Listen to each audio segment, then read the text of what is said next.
Are you ready to take the AWS Certified Cloud Practitioner exam? Test yourself by answering 300 questions.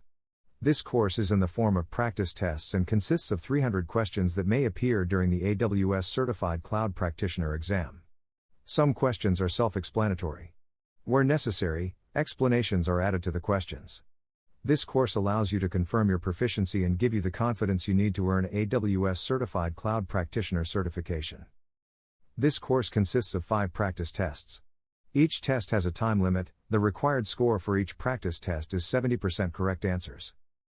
In order to reflect the form of the exam as much as possible, the questions are single and multiple choice. I strongly encourage you to repeat these exams until you consistently achieve a score of 90% or higher on each exam. Don't hesitate and take the challenge today. Thank you for your attention and good luck.